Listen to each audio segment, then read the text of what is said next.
살아계신 아버지, 종을 감춰주시고 성막 가운데 비밀하게 감춰주신 하나님의 비밀들을 같이 나누게 사오니 아버지, 오늘 권능과 능력으로 함께 하시고 주의 계시와 지혜의 영을 풍성하게 부어주시고 주의 말씀이 풀어지는 역사를 허락하여 주시옵소서. 예수님 이름으로 기도합나이다. 아멘. 자, 오늘은 하늘에 있는 것의 모형 성막 네 번째 시간입니다. 오늘은 특별히 오늘 앞에 그림에 보이고 있는 이 성막문과 연결되어져 있는 울타리가 무엇을 의미하는지 오늘 하나님의 말씀을 같이 살펴보도록 하겠습니다. 자, 히브리서 9장 23절에 제가 읽겠습니다. 그러므로 하늘에 있는 것들의 모형은 이런 것들로서 정결하게 할 필요가 있었으나 하늘에 있는 것들은 이런 것들보다 더 좋은 제물로 할지니라. 하늘에 있는 것의 모형이 뭐냐? 이게 바로 성막입니다. 자, 그러면 모세가 기록했던 이 성막은 모세를 믿었더라면 또 나를 믿었으리니 이는 그가 내게 대하여 기록하였습니다. 그래서 이 성막은 예수님을 기록해 놓고 있는 것입니다. 그래서 성막을 딱 바라보면 누구를 발견해야 되냐? 예수님을 발견해야 되는 것입니다. 자, 그러면 성막의 명칭만 간단하게 빠른 시간 내에 한번 살펴보도록 하겠습니다. 이 동쪽과 서쪽의 길이는 똑같습니다. 저희 프로젝트가 이상하게 이렇게 찌그러져서 직사각형으로 되어져 있습니다. 제일 앞에 성막으로 들어가는 유일한 문, 그래서 성막문이라 부르고요. 그리고 그 다음에 들어가면 번제단이 있습니다. 번제를 드리는 단이라 해서 번제단이라 부르고요. 여기는 물두멍, 세수대합니다. 손과 발을 씻고 하는 곳입니다. 자, 요것을 갖다가 요 바깥에 있는 것을 갖다가 뭐라 부르냐? 뜰이라고 부릅니다. 그리고 요 천은 4개의 천으로 덮여져 있습니다. 가늘게 청색자색, 홍색, 가늘게 곤 배실로 그룹이 수놓져 있는 제일 첫 번째 있고요. 그리고 흰 물들인 염소 틀이 있습니다. 틀이 있고 그 다음에 붉은 염소 가죽이 있습니다. 그리고 해달의 가죽으로 4개의 천으로 덮여져 있습니다. 자, 요 천을 4개의 천을 딱 걷어내면 오른쪽에 떡상, 그리고 왼쪽에는 그리고 요 정휘장이라고 부르는 1년의 대제사장이 한 번 들어가는 요 휘장 앞에 분향단이 있고요. 그리고 등대가 있습니다. 7개의 등대가 있고 요것을 갖다 뭐라 부르냐? 그리고 요 성소와 지성소를 가로막고 있는 것을 갖다가 휘장이라고 부릅니다. 요 앞에 장소를 성소라 부르고요. 그리고 지성소에 이 벗개가 놓여져 있는 여기는 휘장으로 가려져 있습니다. 이것을 갖다가 지성소 1년의 대제사장이 딱 한 번만 들어갑니다. 자, 명칭은 이렇게 되어져 있습니다. 자, 이렇게 동서 남북 이렇게 되어져 있습니다. 자, 그러면 여기에 남쪽과 북쪽은 똑같습니다. 길이와 크기가 100규빗으로 되어져 있습니다. 여러분 45 정도 됩니다. 자, 기둥은 총 20개가 있고요. 북쪽에 20개, 남쪽에 20개, 그리고 서쪽과 동쪽에 10개씩 이렇게 있습니다. 그리고 높받침에 은머리, 은갈고리, 은가늠대로 이렇게 누워져 있습니다. 그리고 이 동쪽에는 전체 길이가 반입니다. 반. 100규빗의 반 50규빗으로 되어져 있습니다. 자, 요 성막문 좌우에는 길이가 똑같이 되어져 있습니다. 어떻게 되어져 있냐? 15규빗으로 되어져 있습니다. 6.75m 정도 되어집니다. 자, 그리고 요 성막문은 전체 중에 20규빗입니다. 15규빗, 15규빗, 그리고 20규빗에서 총 50규빗으로 이루어져 있습니다. 이 20규빗은 길이가 약 9m 정도가 되어집니다. 자, 오늘 우리가 살펴볼 것은 뭐냐면, 그리고 이 높이는 5규빗으로 되어져 있습니다. 자, 전체가 약 300평 조금 넘습니다. 자, 오늘 우리가 살펴볼 것이 뭐냐? 성막의 문입니다. 문과 그리고 요 전체 이렇게 동서남북으로 되어져 있는 이렇게 천으로 되어져 있습니다. 하얀 배실로 이렇게 전체가 둘러쳐져 있습니다. 요 울타리에 대해서 한번 살펴보도록 하겠습니다. 자, 저번 주에 우리가 살펴본 거 복습 간단히 하겠습니다. 기둥이 뭐냐? 여기에 밑에 놋 그리고 말뚝, 이것은 다 놋으로 되어져 있고요. 그리고 요 나무는 조각목으로 되어져 있고, 그리고 줄이 있습니다. 그리고 은마개, 은갈고리, 은가는데 은으로 만들어진 게 있습니다. 자, 이것이 뭐냐? 말뚝은 놋은 십자가를 상징한다고 말씀을 드렸습니다. 그리고 이 조각목은 예수님의 육체를 의미합니다. 그래서 요 말뚝, 요것 자체가 뭐냐? 요것 자체가 바로 십자가를 보여주고 있는 것입니다. 십자가 위에 못 박혀 돌아가신 예수님을 보여주고 있는 것입니다. 그리고 흘린 이 보혈의 피가 뭐냐? 이 보혈의 피, 손과 발, 머리, 몸, 그리고 발에 흘려져 있는 이 보혈의 이 피가 뭐냐? 이 피가 바로 은임이라고 말씀을 드렸습니다.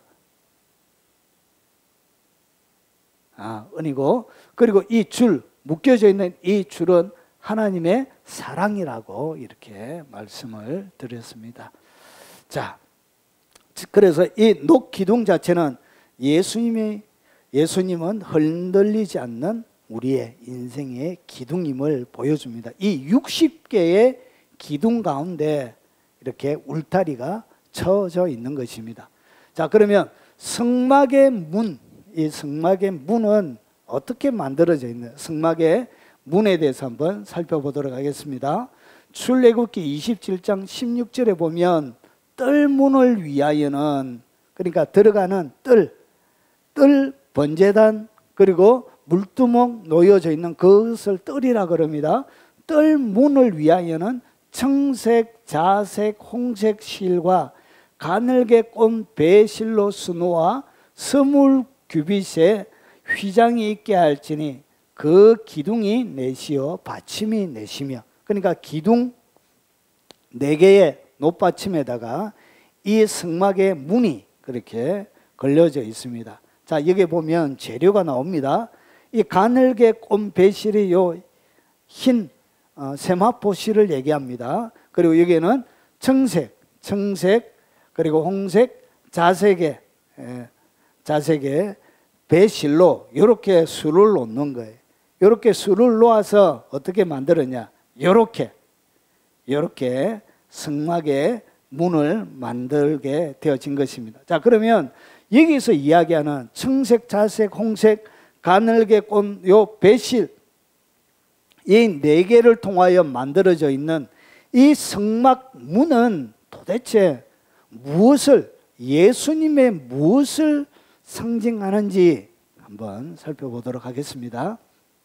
자, 성막의 문은 어떻게 만들어져 있는가? 뜰의 문이래.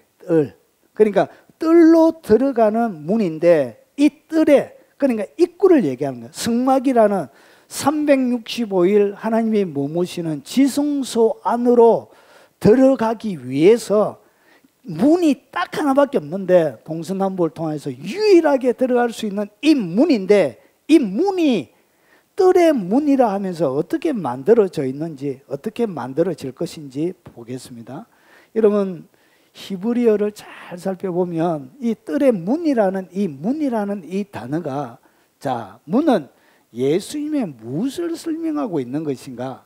이런 문이라는 이 단어는 쌀입니다. 쌀인데 열림, 그러니까 열린다는 뜻을 가지고 있습니다. 그러니까 이 문에 딱 서면 뭐가 열린다고? 지성소로 들어갈 수 있는 문이, 이 문이 유일하게 열린다는 것이죠. 그래서 문 또는 대문, 그런 뜻을 가지고 있습니다. 그런데 이 단어가 어디에서 나온지 잘 보십시오. 자, 8176에서 이 단어가 파상이 되어졌어요. 그러면 8176 한번 가보겠습니다. 자, 8176은 뭐냐? 쏘아른데 쪼개다는 의미를 가지고 있습니다. 그러니까 문이 만들어지기 위해서 뭐 한다고요? 쪼개다는 거예요. 쪼개니까 뭐가 만들어지는 거예요? 문이 된다는 거예요. 그래서 보세요. 쪼개다, 열다라는 뜻인데 여는데 어떻게 여냐? 쪼개서 여는 거예요. 쪼개서, 쫙 쪼개서. 문자적으로 그러나 오직 8179에서 유리한 명사 유래어로서만 여기 사용이 되죠. 문지기처럼 행동하다. 그리고 여기서 보면 무슨 뜻이냐? 쪼개서 여는 것을 갖다가 오늘 여기서 뜰의 문이란 것이죠. 그러니까 지성소 안에 날마다 365일 거하시는 주님 앞에 들어가기 위해서 문이 있어야 되는데 이 문을 어떻게 여느냐? 그것이 성경이 가르쳐 주는데 쪼개서 여는 거예요. 쪼개서 연다는 얘기가 뭐냐? 여러분 이스라엘 백성들의 광야 가운데 지나갈 때 물이 없었습니다. 물이 없을 때 주님께서 어떻게 했냐? 저 바위를 명하여 물을 내라고 그랬어요. 그래서 어떻게 했냐? 이 바위 틈에서 그래서 실제로 예수님이 출애굽 가운데서 이게 하나의 바위였는데 모세가 때려가지고 이렇게 요 바위가 쪼개져서 물이 나온 곳이라고 보통 우리가 유적지라고 이렇게 보고 있습니다. 그때 이스라엘 백성들이 이 바위에서 쏟아져 나온 뭘 마셨다고요? 물을 마셨던 것이죠. 그래서 이스라엘 백성들이 고린도전서 10장에 보면 저희가 구름과 바다를 지나며 세례를 받고 그리고 신령한 반석으로부터 물을 마셨으니 이 반석은 곧 그리스도시니라. 결국 반석이 누구냐? 예수님인데 이 예수님을 통해서 물을 마셨다는 것이죠. 결국은 이 길 하나님 앞에 들어갈 수 있는 이 문이 어떻게 만들어지냐? 몸이 쪼개져서 예수님의 몸이 쪼개어지니까 피와 물이 나오는 거예요. 그래서 이 반석으로부터 나온 물, 이 물이 결국은 예수님을 상징적으로 보여주고 있는 거예요. 그래서 예수님께서 어떻게 했냐? 십자가에 그의 몸이 쪼개어짐을 통하여 그러니까 완전히 쪼개어지니까 반이 쪼개진 것이 아니라 머리부터 손발 그리고 온몸이 태창을 받고 그리고 옆구리에 창자기 찔림을 통하여 그분의 몸이 잘기갈기 쪼개어지는 거예요. 쪼개어져서 뭐가 열린다고요? 하나님 앞으로 갈 수 있는 지성소의 문이 만들어지는 거예요. 그래서 구약 성경 가운데 이 뜰의 문, 결국은 이 뜰의 문은 어떻게 만들어지냐? 예수님이 십자가의 쪼개짐을 통하여 이 문이 만들어질 것을 원어 가운데서 이미 설명을 하고 있는 것입니다. 자, 뭔가 좀 흥미진진하게 나가고 있죠. 자, 그러면 이 문이란 것을 설명해 줬는데 주님이 쪼개짐을 통하여 이 문은 총체적인 것인데 도대체 이 문이 쪼개지는 의미가 뭐냐? 첫 번째, 청색입니다. 문에 사용되어 있는 색깔, 여러분 색깔을 주님이 딱 지명했습니다. 색깔을 그냥 아무 것이나 만드는 것이 아니라 색깔을 딱 지명했어요. 이 색깔. 그리고 이 색깔은 그 시대에 만들기가 극히 어려운 방식으로 그리고 아주 특이한 방식으로 많은 과정을 거쳐서 아주 소량만 만들어지는 그런 아주 귀한 색깔이에요. 청색, 자색, 홍색. 이 배실 자체가 과정 자체가 만드는 것이 굉장히 어려워요. 자, 그러면 첫 번째 이 청색은 뭘 보여주느냐 보십시오. 청색은 이것이다라고 이렇게 설명하는 것이 없어요. 그래서 제가 청색이라는 청색 모든 청색을 다 뒤졌습니다. 신구약 성경 가운데 여러분 보면 여러분 이 청색은 뭐냐? 청색 출애굽기 24장 10절에 보면 이스라엘 하나님을 보니 그러니까 하나님 이스라엘 하나님을 이 출애굽해서 이스라엘 백성들 시내산까지 온 거예요. 시내산까지 와서 70위 장로들과 같이 하나님 앞에 대면하여 올라갔는데 이스라엘의 하나님을 보니 그 발 아래는 천국을 편듯하고 그러니까 하나님의 발의 모습을 하나님이 시내산에서 임하신 거예요. 임하셨는데 육체로 임하셨는데 거기에 딱 보니까 하나님의 발모습을 보니까 천국을 편듯하고 그리고 하늘같이 청명하더라. 하나님의 모습을 어떻게 하늘처럼 청명한 모습으로 파란색으로 하나님을 이렇게 설명을 하고 있는 것입니다. 자, 그리고 보십시오. 이사야서 66장 1절에 보면 여호와께서 이같이 말씀하시되 하늘은 나의 보좌요. 그러니까 눈에 이 보이는 하늘은 주님이 앉아 계시는 보좌라고 이렇게 설명을 하고 있습니다. 땅은 나의 발판이니 너희가 나를 위하여 무슨 집을 지으랴. 내가 안식할 처소가 어디 있으랴. 그러니까 하늘은 주님의 보좌라 이렇게 설명하고 있는 거예요. 그러니까 파란색을 딱 보면 이스라엘 백성들은 뭘 느꼈다고요? 하나님의 보좌를 생각했던 거예요. 이스라엘 유대인들은 이 파란색을 딱 보면 하나님의 보좌 자체를 생각하는 거예요.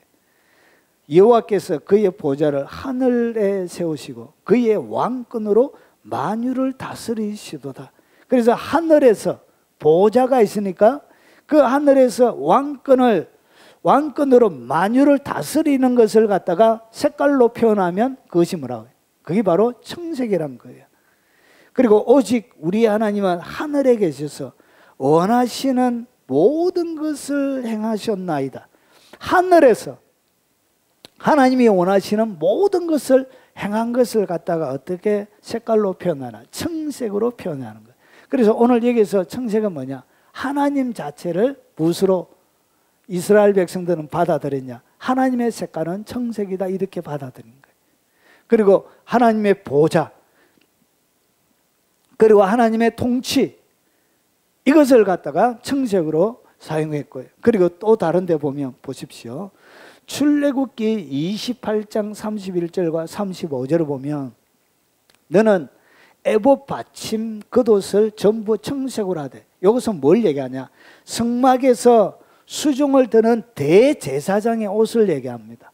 그래서 대제사장이 입는 옷이 에봇인데 이 에봇의 받침 겉옷을 갖다가 무엇으로 하라고요? 전부 청색으로 하라는 것이죠.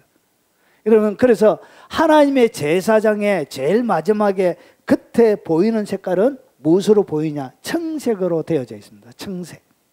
그리고 아론이 입고 여호와를 섬기러 성소에 들어갈 때, 성소에서 나올 때 그 소리가 들리게 할 것이라. 그리하면 그가 죽지 아니하리라. 그러니까 이 에봇의 끝에는 뭐가 있냐면 금방울, 그리고 석류방울이 이렇게 금으로 만들어져 있습니다. 그래서 옷을 입고 움직이면 쨍글랑 이렇게 방울 소리가 들어요. 그래서 그 청색 끝에 이렇게 방울이 달려져 있는 거예요.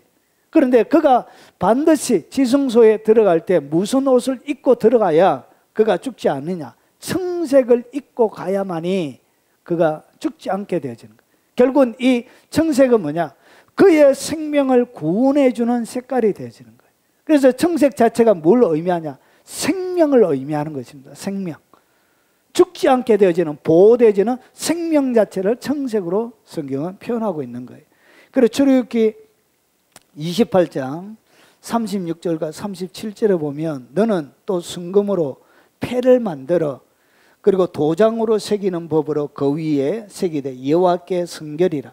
그러니까 순금으로 머리에 다는 뭘 다냐? 패를 만드는 거예요. 마치 이렇게 무슨 우리가 영화관에 들어갈 때 티켓처럼 되어져 있는 그것을 갖다가 무수로 패로 만들어서 여호와께 성결이라 새기는데, 그때 패를 청색 끈으로 관 위에다 멜되 곧 관 전면에 있게 하라. 그러니까 금과 뭐가 보이는 거예요. 반짝반짝한 대제사장에 딱 들어가서 이 아론의 얼굴을 딱 보는 순간 그에게 보이는 것은 뭐냐? 금. 그리고 금에다가 금을 딱 연결해 놓은 수놓은 청색만 딱 보이는 거예요. 그래서 그 색깔을 바라보면서 그것을 보면서 하나님께서 아론을 죽이지 않게 되는 거예요. 그리고 거기서 생명을 잃어버리지 않고 무사히 살아서 나오게 되는 거예요. 그래서 이 청색은 뭘 상징하냐? 생명의 색깔을 상징하는 거예요. 그래서 보십시오. 그리고 민수기 4장 5절과 6절에 보면 진영이 전진할 때, 그러니까 이스라엘 백성들이 동서남북으로 세 집바치게 해가지고 이렇게 이동을 쫙 합니다. 아론과 그의 아들들이 들어가 칸 막는 휘장을 그도 정교궤 위에 듣고, 정교궤는 법궤를 얘기하는 지성소에 있는 거, 이 벗개를 제일 처음에 뭐로 덮는다고요? 이동하려고 하면 이 성막은 텐트잖아요. 연결로 줄로 쫙 연결되어 있는 이동용 텐트인데 텐트를 딱 걷을 때 반드시 다른 것, 이 뜰에 있는 것과 성소에 있는 것과 그리고 지성소에 있는 사는 방법이 다 다릅니다. 보자기 색깔이 달라요. 그러면 오늘 여기서 보십시오. 진영이 전진할 때 정거궤를 제일 처음에 휘장으로 걷어서 그룹이 서너져 있는 휘장으로 딱 뜯고 그 위에 해달의 가죽으로 딱 뜯고 그러고 난 다음 그 위에 순청색 보자기를 덮은 후에 그 채를 개고 그리고 채를 연결해 가지고 이것을 그들이 어깨에 메고 들고 이렇게 이동을 하게 됩니다. 그래서 하나님의 법궤는 무엇으로 덮여져 있다고 제일 마지막에 청색 보자기로 이렇게 덮여졌어요. 그래서 법궤를 이스라엘 백성들이 딱 바라볼 때는 뭘 본다고요? 청색만 보이는 거예요. 대제사장들 어떻게 생긴지 알지만 그리고 레위인들은 알지만 일반 백성들은 모르는 거예요. 그런데 법궤가 제일 먼저 가기 때문에 이스라엘 백성들은 늘 무엇을 가장 먼저 보냐? 청색을 가장 먼저 보는 거예요. 그래서 이 청색이 뭐냐? 하나님 자체를 의미하는 것이고 그리고 이 청색 자체가 보십시오. 대제사장이 입는 옷이람 대제사장의 이 폐에 걸리는 모자의 색깔이란 것은 이 청색 자체가 대제사장의 색깔이에요. 그래서 대제사장에 딱 가면 뭐가 보인다고요? 청색이 보이는 거예요. 청색. 빛나는 황금 폐에다가 청색으로 물려져 있는 것만 얼굴에 모자에 보이는 거예요. 그래서 이 청색은 대제사장의 색깔이에요. 이 대제사장은 하나님의 대리자죠. 그래서 예수님께서 어떻게 했냐? 하늘에 있는 모형, 이 성막은 모형이고 그리고 유대인들의 대제사장은 모형이고 그래서 진짜 하늘에는 뭐가 들어가냐? 진짜 영원한 대제사장 예수님이 들어가서 제사를 완전하게 드리게 되어지는 거예요. 그래서 이 대제사장 그리고 대리자 생명을 상징하는 색깔이 뭐라고? 이것이 바로 청색이란 거예요. 그래서 이것을 정리를 딱 하면 이런 것입니다. 여러분 이 청색이란 것은 뭐냐? 보십시오. 여기 하늘색이에요. 하늘색 습조개.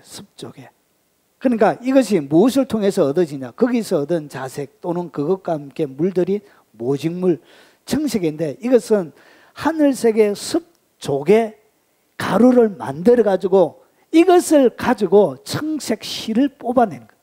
그러면 뽑아내려고 하면 조개가 어떻게 되죠? 가루가 되어져서 완전히 박살이 나야 완전히 쪼개져야 그 다음에 뭐가 나오냐? 청색이라는 색깔이 나오게 되어지는 거예요. 그래서 7827 여기에서 요 단어가 나왔는데 7827이 뭐냐? 아마 충격적인 소리에 의해 껍질이 벗겨진다는 모호한 개념을 통해 볼 때 그래서 이 청색이라는 요 뜻 자체가 7827이라는 단어에서 나온 거예요. 이 단어의 원래 정확한 어원은 뭐냐? 충격적인 소리에 의해서 껍질이 벗겨지는 거예요. 이 충격적인 소리가 뭐냐? 청색을 만들기 위해서 예수님의 예수님의 몸에 가해지는 채찍을 통해서 그 태창을 통해서 충격적인 소리에 의해서 껍질, 조개가 빠스러져서 가루가 되어져서 색깔을 내는 것처럼 그래서 예수님이 그 충격적인 소리 채찍에 의해서 온몸이 갈기갈기 찢어지고 그의 몸이 비늘이 벗겨지듯 가루가 되어져서 비늘, 조개 껍질, 나감 이것이 뭐냐? 향기, 좋은 향기, 홍합, 향기 나는 껍질이에요. 그래서 나감 향을 내면서 어떻게 하냐? 그가 채찍에 의해서 가루가 남을 통하여 이 색깔, 청색이 만들어진 것과 똑같이 예수님께서 어떻게 온몸에 채찍을 맞아서 피를 흘려 주심을 통해서 그 피의 값으로 뭘 얻게 되냐? 사람이 생명을 얻게 되는 것을 보여주는 것이 뭐냐? 그게 바로 청색이란 거예요. 예수님의 이 사역을 청색 속에 주님이 심어 놓으신 거예요.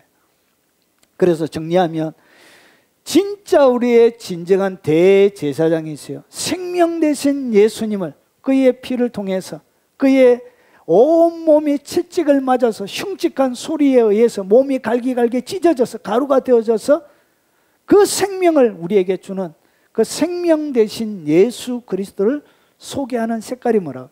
그게 바로 청색이란 거예요. 주님이 이걸 보여주고 싶었던 거예요.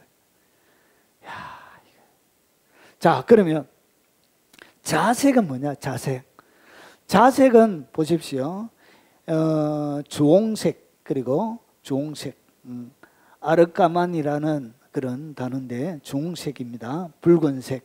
그래서 이 자색도 그 시대에 굉장히 얻기가 힘든 그런 색깔 중에 하나입니다. 자, 그러면 여러분, 자색은 흔히 아주 성경 가운데 많이 사용이 되어지고 있습니다. 그래서 해석하기가 비교적 쉬워요. 기도원이 요청한 금 귀걸이 무게가 금 7,100세겔이에요. 그리고 그 위에 초승달 장식들과 폐물과, 그리고 미디안 왕들이 입었던 자색 의복, 그러니까 왕들이 입는 옷이 뭐라고 해요? 그게 바로 자색이에요. 자색. 그래서 지금도 여러분 유럽 가운데 왕들은 무슨 색깔의 옷을 입죠? 자색을 입습니다. 자색. 그래서 자색은 일반 사람들이 입으면 안 되는 색깔이에요. 이것은 그것을 입게 되어지면 반역이 되어지는 색깔이에요. 그래서 왕들이 흔히 입는 색깔이 바로 이 자색이란 것입니다. 자, 이 아가스는 솔로몬이 사랑했던 술람미 여인, 그러니까 예수님이고 솔로몬, 술람미 여인은 신자를 얘기하죠. 그래서 신자의 아름다움을 어떻게 했냐? 머리는 갈멜산 같고 부드러운 머리털은 자줏빛이 있으니, 그러니까 신부의 최고의 아름다운 영광을 갖다가 무엇으로 표현해놨다고요? 자줏빛으로, 자색으로 표현했던 거예요. 그래서 하나님의 신부, 예수 그리스도의 어린 양의 신부들이 취하고 있는 머리의 색깔이 뭐라고요? 그게 바로 자색이에요. 자색. 자색, 머리카락 색깔 자체가 뭐라고요? 이 왕비의 색깔인 거예요. 왕비. 여왕의 색깔인 거예요. 그래서 왕관을 써서 훌륭한 왕비가 되는 것이 아니라 머리 색깔 자체가 자체인 거예요. 하나님의 자손들이, 하나님의 신부들이 그런 색깔이에요. 그리고 보십시오.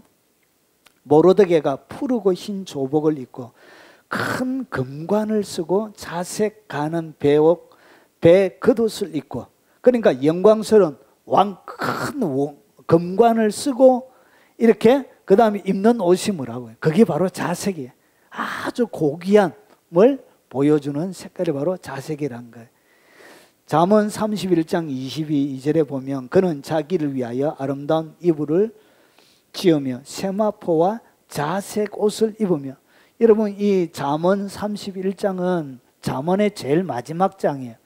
거기에 보면 러무엘 왕이 나옵니다. 그러면서 현숙한 여인이 누구냐? 러무엘 왕이 아내로 맞이해야 될 이 현숙한 여인. 자, 이 여인이 누구냐? 그러면서 31절이 현숙한 여인에 대해서 쫙 소개를 해요. 이 현숙한 여인이 누구냐? 결국은 러무엘 왕의 아내란 얘기는 여왕이라는 것이죠. 여왕. 중전이라는 것이죠. 그래서 그 중전이 누구냐? 그 중전은 무엇을 입고 있다고요? 세마포와 자색 옷을 입고 있는 거예요. 그래서 여왕의 옷이 그게 바로 자색 옷이 되는 거예요. 마가복음 15장 17절과 18절. 그래서 예수님을 갖다 보세요. 예수께서 예수에게 자색 옷을 입히고 가시관을 엮어 씌우고, 그러니까 가시관이 예수님 쓰는 왕관이죠. 왕관. 그리고 무엇을 입었냐? 예수님께 자색 옷을 입혔다는 것은 예수님이 왕이란 거예요. 결국은 예수님의 이 자색은 뭐냐? 왕 대신 예수님을 소개하는 거예요. 그래서 이 예수님이 이 땅 가운데 오셔서 누구로 취급을 받을 것이라고 성경이 설명하고 있냐? 왕으로. 예수님이 이 땅 가운데 어린 양으로 오셨던 그분이 바로 자색 옷을 입는 하나님의 어린 양이요 만왕의 왕이란, 왕 대신 예수님을 소개하고 있는 거예요. 그래서 예수님이 장차 자색이라는 것은 뭐냐? 예수님이 장차 자색 옷을 입고 하나님의 백성들의 영원한 왕이 되실 것을 보여주는 거예요. 그분이 왕이에요. 왕. 왕이 오신 거예요. 자, 그러면 홍색은 뭐냐? 홍색은 여러 가지 의미로 사용이 되어집니다. 토라, 토레아, 그리고 토라이트, 그리고 토라트 이렇게 사용되어지는데 이것은 두 가지. 앞에는 뭘 얘기하냐? 앞에는 벌레를 상징합니다. 벌레. 그래서 보십시오. 벌레 그리고 주홍색 원료 요 두 개 토라트와 토라트는 길이에 의해서 읽는 방법이 조금 다릅니다. 그래서 벌레와 주홍색은 같은 단어를 쓰고 있습니다. 그래서 이 홍색은 뭘 얘기하냐? 벌레를 상징하는 거, 벌레. 그리고 이것은 주홍색을 상징합니다. 자, 그러면 이것이 뭘 얘기하냐? 보십시오. 욥기 25장 6절에 보면 자, 하물며 구두기 같은 사람, 벌레 같은 인생이라. 그러니까 욥은 자기가 온몸에 독창이 나가지고 피부병이 나가지고 막 귀하로 자기의 가름 부분을 막 긁고 이러고 있는 자신의 모습을 바라보니까 뭐처럼 보이냐? 벌레처럼 보인 거예요. 너무나 볼품없는 벌레 같은 인생이란 것을 자기 스스로 보인 거예요. 그래서 욥이 뭐라고 그러냐? 구두기 같은 사람, 벌레 같은 인생이라. 그래서 죄 짓고 살아가는 이 땅의 인생의 모습을 하나님의 눈에는 뭐처럼 보이냐? 벌레처럼 보이는 거예요. 그래서 예수님 시편 22편 6절은 예수님이 십자가에 달리는 모습을 시편 22편이 설명을 합니다. 그러면 시편 22편에서 예수님이, 이것은 다윗의 시인데 다윗 자신도 이렇게 느꼈고 이것은 예수님을 보여주는데 보십시오. 나는 벌레요. 뭐라 그러냐? 하나님 앞에 예수님이 이 땅 가운데 살아가는 그 모습을 갖다가 주님은 뭐라고 표현하고 있다고? 벌레로 표현하고 있는 거예요. 예수님이 이 땅 가운데 십자가에 달려서 고난당하는 그 모습을 예수님은 벌레로 표현하고 있는 거예요. 그 벌레가 되어져서, 자, 그래서 사람이 아니라 사람의 비방거리요 백성의 조롱거리입니다. 결국은 이 벌레라는 의미는 예수님이 이 땅 가운데 고난당하시는 그 모습, 벌레처럼 이 땅 가운데, 여러분 벌레 지나가면 뭐하죠? 제가 어제도 바퀴벌레 한 마리 잡았습니다. 그다란 바퀴벌레가 갑자기 차도 쑥 나는 거예요. 잘 날아요, 바퀴벌레가. 그래가지고 제가 폴짝 뛰가지고 스매싱 해가지고 바퀴벌레를 잡아서 저 세상으로 보내었습니다. 벌레는 마저 잡잖아요. 어김없이. 저희 사모님은 바퀴벌레 보면 어머야 하면서 이렇게 무서워합니다. 물론 제가 없으면은, 제가 어딘가 안 보이면 지가 가서 에이 이렇게 하고 잡지만 제가 있을 때는 어머나 막 이렇게 해요. 여러분 다들 그러시죠? 자, 뭐 하려고 그랬냐? 죄송합니다. 자, 벌레. 그래서 인생은 뭐처럼 보인다고요? 예수님이 벌레처럼 취급을 받았다는 것은 예수님의 고난을 상징하는 거예요. 벌레처럼 그렇게 취급을 받으면서 고난을 당했다는 거예요. 그래서 나는 사람이 아니고, 인간이 예수님에게 하는 모습을 바라보니까 예수님이 느낀 것은 사람이 당할 수 있는 게 아니에요. 그래서 사람한테 하는 게 아니라, 그래서 예수님이 나는 사람이 아니라 그런 거예요. 사람의 비방거리요 백성의 조롱거리다. 그렇게 비방하고 예수님을 조롱한 것입니다. 자, 그러면 이사야 1장 18절에 보십시오. 여호와께서 말씀하시되 오라 우리가 서로 변론하자. 너희 죄가 주홍 같을지라도. 그래서 벌레와 이 주홍은 같이 쓰고 있는 거예요.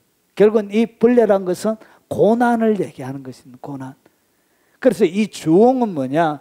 너희 죄가 주홍 같을지라도. 그래서 인간의 죄가 이 피처럼 주홍처럼 뭐냐? 붉다는 것이죠. 눈과 같이 휘어질 것이요 진홍같이 붉을지라도 양털같이 희게 된다.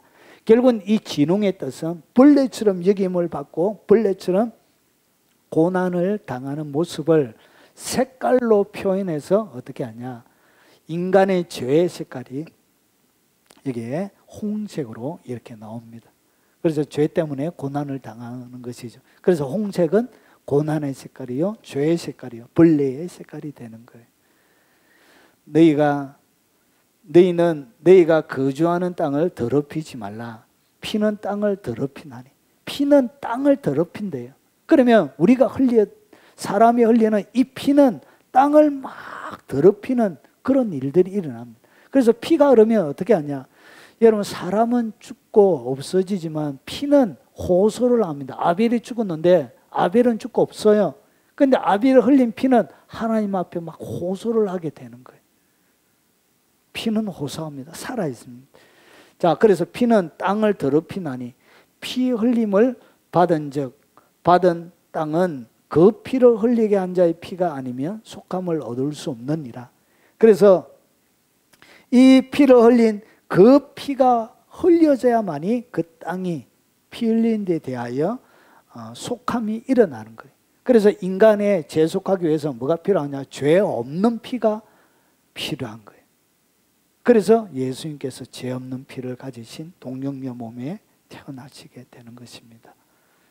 자, 마태복음 26장 28절에 자, 이것은 죄 사함을 얻게 하려고 많은 사람을 위하여 흘리는 바 나의 피 곧 언약의 피니라. 결국은 어떻게? 피가 땅을 더럽히는데 그분이 깨끗한 피를 흘림으로 저주받은 땅을 속하게 되어지는 거예요. 인간이 모든 죄를 속하게 되는 거예요. 그래서 어떻게 피가 나죠? 벌레처럼 고통을 당하고, 여러분, 바퀴벌레처럼 한 대 맞아야, 창자가 튀어져 나와야 그 다음에 뭐가 되어지죠? 피의 색깔이 되는 거예요. 그리고 왜 이렇게 이 색깔 홍색 실을 이렇게 했냐? 이 벌레, 특별한 벌레 보세요. 자, 그 중에 한 군인이 창으로 옆구리를 찌르니 곧 피와 물이 나오더라. 그래서 피와 물 나오게 해서 뭐가? 창이 찌르는 거예요. 그래서 이 홍색은 고난 당하신 예수님의 모습을 상징적으로 보여주는 거예요. 그리고 이 홍색, 이 실은 벌레에서 벌레를 삭혀서 특별한 그 벌레가 있습니다. 홍색을 만들어내는 그 벌레를 어떻게 완전히 해서 그 벌레에서 홍색, 빨간색을 얻어내요. 그래서 벌레와 이 홍색, 이 주황색을 같이 이렇게 같은 단어로 쓰고 있는 거예요. 자, 그리고 문에 사용된 색깔의 마지막 색깔이죠. 청색, 자색, 홍색, 그 다음에 가늘게 꼰 배실. 이 배실은 뭐냐? 세마포를 얘기합니다. 여러분, 성경에는 옷의 색깔이 두 가지가 나옵니다. 하나는 굵은 배옷이 나옵니다. 굵은 배옷. 이 굵은 배옷은 여러분 마치 마대 자루처럼 그런 거예요. 마대 자루처럼. 그래서 이것은 언제 입느냐? 사람이 회개할 때, 부모가 죽을 때, 그리고 특별히 나라가 망할 때, 그래서 인간이 고통을 당할 때, 그리고 철저하게 하나님 앞에 금식하며 회개할 때 그때 굵은 배옷을 입어요. 굵은 배옷을 입고 머리에 죄를 뒤집어 쓰고 하나님 앞에 회개합니다. 그때 입는 옷이 굵은 배옷이에요. 그런데 오늘 우리가 사용되어져 있는 이 울타리 가운데 있는 이 천은 세마포로 되어져 있습니다. 세마포로 되어져 있다는 것은 값비싼 옷이에요. 비싼 옷이에요. 이것은 굵은 배옷으로 이 울타리가 쳐져 있는 게 아니에요.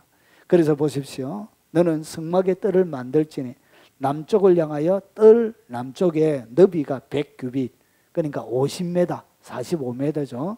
그리고 세마포 휘장을 쳐서 그 한쪽을 당하게 할지니, 그러니까 세마포장이에요. 그래서 오늘 여기서 나오는 이 가늘게 꼰 배실은 뭐냐? 세마포를 얘기하고 이것은 흰색으로 되어져 있습니다. 그래서 이 세마포는 아주 값비싼 옷이에요. 비싸네요. 가치가 높은 그런 옷이에요.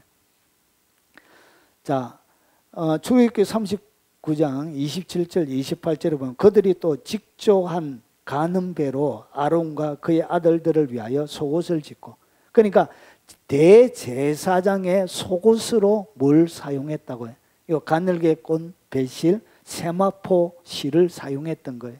그리고 세마포로 두근을 만들고 머리 위에 만들고, 그리고 세마포로 빛난관을 만들고 가는 배실로 짜서 세마포 속바지를 만들고, 그러니까 제사장의 모든 옷에는 가장 최고급 세마포로 제사장의 옷을 속옷부터 시작해서 모든 바지까지 그렇게 만들게 되어집니다. 자, 나는 그들이 병들었을 때 굵은 베옷을 입으며 금식하여 내 영혼을 괴롭게 하였더니 내 기도가 내 품으로 돌아왔나이다. 그러니까 힘들고 병들었을 때 회개할 때는 굵은 세마포, 굵은 베옷, 그리고 하나님의 성전 대제사장의 옷에는 아주 값비싼 세마포로 장을 만들어 한 거예요. 그래서 그 천만 가지고 가도 그만 오래 가지고 갖다 팔아도 비싼 것이 되는 거예요. 자, 그러면 이 흰색 세마포가 뭐냐? 자, 바로가 또 요셉에게 이르되 내가 너를 애굽 온 땅 총리가 되게 하노라 하고 자기의 인장 반지를 빼어 요셉의 손에 끼우고 그에게 세마포 옷을 입히고 금사슬을 목에 걸고, 그러니까 이것은 아주 고귀한 신분의 총리들이 입는 옷이, 그게 바로 세마포 옷이에요. 그래서 이 세마포 옷은 뭘 나타내냐? 존귀함을 나타냅니다. 그러니까 세마포 옷을 딱 입었다. 오늘 한이가 입은 옷이 세마포 색깔이 있나 보니까 딱 그런, 이것이 뭐냐? 세마포 옷을 입고 나간다는 것 자체가 존귀함을 의미합니다. 세마포 옷을 딱 입은 거 보면 우리가 위대한 대통령이나 예전에 보면 대통령 왕포를 입고 가면 얼굴은 몰라도 왕이구나.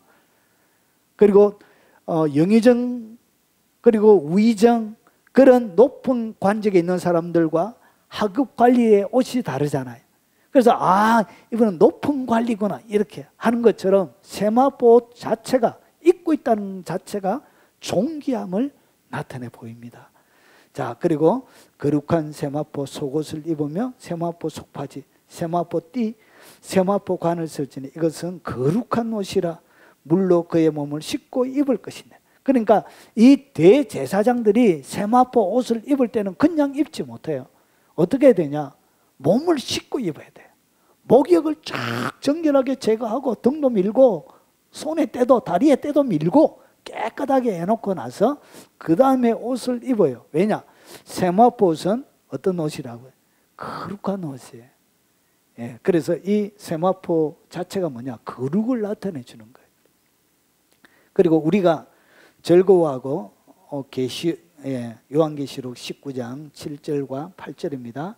우리가 즐거워하고 크게 기뻐하며 그에게 영광을 돌릴세. 어린 양의 혼인 기약이 이르렀고 그의 아내가 자신을 준비하였습니다. 어린 양 혼인잔치가 딱 일어날 그때에 보십시오. 그에게 빛나고 깨끗한 세마포옷을 입도록 허락하셨어요. 이 세마포옷은 성도들의 옳은 행실이로다. 그러니까 마지막 어린 양 혼인잔치, 예수님이 재림할 때 여러분이 입어야 될 옷이 뭐라고요? 그 옷이 바로 빛나고 깨끗한 세마포옷이에요. 여러분도 입어야 될 옷이 세마포란 거예요. 그것이 뭐냐? 존귀함을 나타낸 거예요. 그리고 거룩함을 나타낸 거예요. 이 세마포옷은 구원받은 성도들의 결혼 드레스입니다. 결혼 드레스. 결혼 드레스에, 웨딩 드레스에 결국 뭘 입게 되냐? 세마포 옷을 입게 되는 거예요. 빛나고 깨끗한 옷. 그래서 이 흰실은 뭘 얘기하냐? 존귀함을 나타내는 거예요. 그리고 거룩함을 나타내는 거예요. 그래서 이 흰 배실은 보십시오. 표백된 원료젓, 흰 배 또는 유추적으로 대리석 이렇게 되어져 있습니다.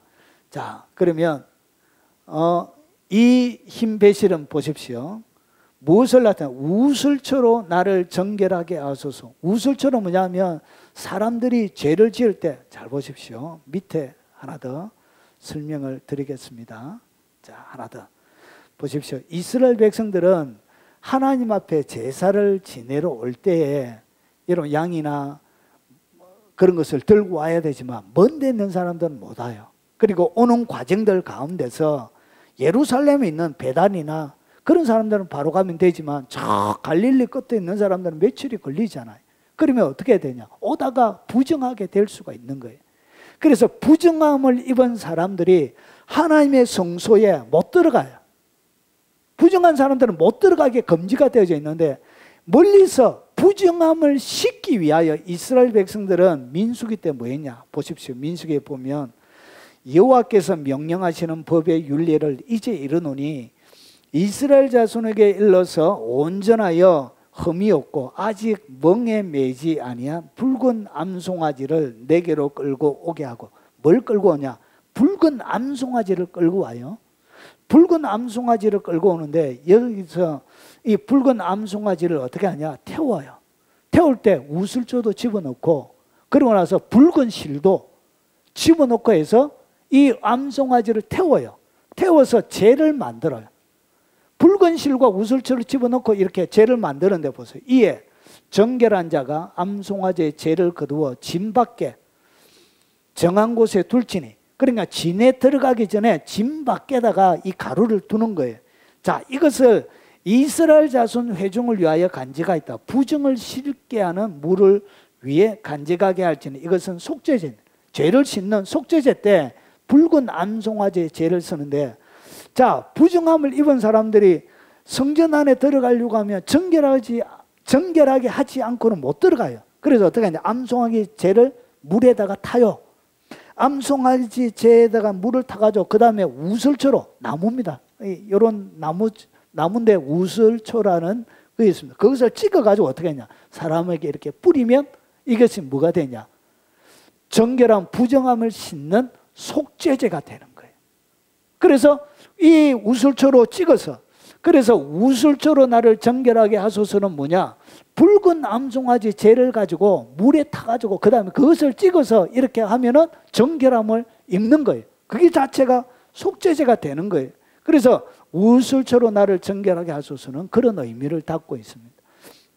나의 죄를 씻어 주소서. 내가 눈보다 희리다. 그래서 인간이 지었던 속죄제를 통해서 인간이 깨끗하게 되어지고 죄용서함을 받게 되어지고 거룩하게 되어지는 것을 갖다가 눈보다 희리다 이렇게 하는 거예요. 여러분, 이스라엘 나라에는 3, 4년에 걸쳐서 아주 가끔씩 눈이 내립니다. 계속 안 내리고 아주 가끔 3, 4년에 한 번씩. 그런데 이 눈이 싹 내리면 하얀 눈이잖아요. 하얀 눈에 뭐가 덮이는 거예요? 밑에 모든 더러운 것들이 덮이잖아요. 그와 똑같이 이스라엘 백성들이 이렇게 본 거예요. 내가 눈보다 희리다. 그러니까 인간의 죄가 용서되어지고 마치 눈 속에 덮여져 있는 것처럼 하얗게 된다는 거예요. 그래서 이 가늘게 꼰 배실은, 이 흰색은 뭐냐? 용서받은 색깔이에요. 거룩함으로 죄를 지었던 사람이 용서받은 색깔을 갖다가 무엇으로 표현했다고요? 눈보다 희다 이렇게 표현한 거예요. 그리고 눈과 같이 희어질 것이요 양털같이 희게 되리라. 죄는 주홍처럼 붉지만 이 죄의 용서함을 받은 사람들은 눈과 같이 양털같이 희게 된다는 것을 갖다가 흰색으로 표현한 거예요. 여기까지 이해가 되시죠? 참. 자, 그러면 그래서 히브리서 9장이 설명하는 거예요. 히브리서 9장이 예수님을 설명하면서 염소와 황소의 피, 암송아지의 죄, 붉은 암송아지를 얘기하는 거예요. 그래서 암송아지의 죄를 부정한 자에게 우슬초로 뿌려서 그 육체를 정결하게 하거든 하물며 영원하신 성령으로 말미암아 흠없는 자기를 하나님께 드린 그리스도의 피가 어찌 너희 양심을 죽은 행실에서 깨끗하게 하고 살아계신 하나님을 섬기게 하지 못하겠느냐. 그러니까 이 예수님의 피는 우슬초로 암송아지 죄보다 더 뛰어나다는 거예요. 이 암송아지의 피가 그들을 거룩하게 했다면 하물며 영원하신 성령으로 말미암아 흠없는 자기를 하나님께 드린 그리스도의 피는 더 우리를 깨끗하게 만든다는 것이. 그래서 그 죄용서함을 받은 그 사람들의 색깔이 뭐라고요? 그게 바로 흰색이란 거예요. 그래서 오늘 여기서 흰색은 뭐냐? 결국은 우리의 삶을 뭐 하시는 것? 정결케 하시는 예수님을 보여주는 색깔이 뭐라? 그게 바로 흰색이요 가늘게 꼰 배실이에요. 용서받은 상태, 존귀한 상태, 거룩한 상태, 어린 양의 신부의 드레스를 입고 있는 최고의 상태. 여러분, 여자가 이 땅 가운데 태어나서 가장 아름다운 때가 언제죠? 예, 아기 낳을 때입니까? 아니에요. 아기 낳을 때 보면 땀 찔찔 흘리고, 예, 오만 인상 써가지고 얼굴에 주름이 짜르륵 하고, 예, 얼굴은 초토화가 되어져 있어요. 그게 아름다운 모습이 아니에요.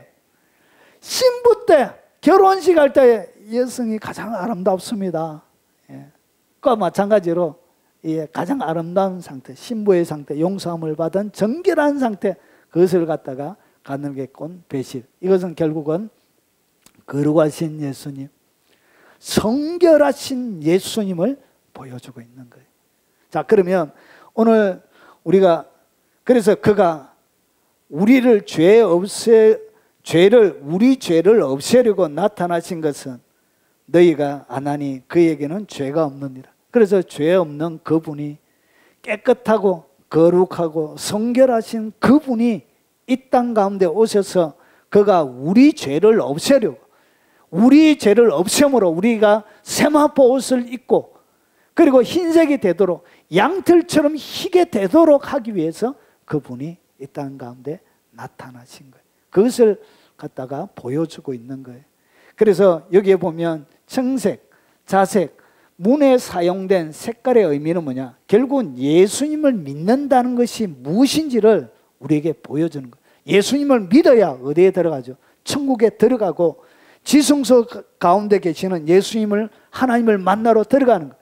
그래서 예수님이 아니고는 못 들어가는 거예요. 결국은 우리가 예수님을 믿는다는 것이 무엇인지를 이 문의 색깔을 통하여 우리에게 설명해 주고 있는 거예요. 결국은 대제사장이시오 생명 되신 예수님을 우리가 믿는 거예요. 생명 되시는 예수님을 믿는 것을 얘기하는 것이고, 그리고 이 문이 얘기하는 것이 뭐냐? 우리가 믿는 그분이 생명 되실 뿐만 아니라 왕이 되신 예수님이란 것이죠. 그리고 그분은 고난을 당하신 예수님, 나를 위해서. 그리고 고난을 당하셔서 나를 성결케 하시는 예수님. 그리고 그 성결케 하신 예수님, 그리고 그것을 요 5가지를 보여주는 것이 뭐냐? 바로 이것이 바로 성막문이란 것이. 그래서 여러분이 예수님을 믿는데 그냥 단순하게 나의 죄를 용서해 주신 분만 믿는 것이 아니고, 진짜 예수님을 믿는다는 것은 뭐냐? 생명 되시는 예수님을 믿어야 하는 것입니다. 그리고 왕이 되시는 예수님을 믿어야 되는 거예요. 그래서 우리의 삶들 가운데 적군, 악한 군대가 우리를 힘들게 할 때 그분이 왕이 되어져서 우리의 삶을 지켜주는 진짜 목자와 같은 왕이 되시는 것을 보여주는 거예요. 그분이 우리의 생명을 위해서 고난을 당하시고, 그리고 그분의 성결과 거룩하신 삶을 채찍에 그분의 몸을 쪼개물 통하여서 우리를 정결케 하시는 그 예수님을 내가 믿는 것, 이렇게 믿는 것이 뭐냐? 성막문이 우리에게 설명해 주고 있는 것입니다. 여러분, 예수님을 이렇게 믿어야 되는 거예요. 여러분이 믿는 예수님은 이런 분이십니다. 믿습니까? 예. 자, 그러면 기둥이 4개예요. 야, 왜? 주님이 보세요. 기둥이 4시요, 받침이 4시며. 그러면 왜 해피이면 5개 해도 되잖아요. 6개 해도 되잖아요. 10개 해도 되잖아요. 근데 왜 주님은 4개만 했느냐?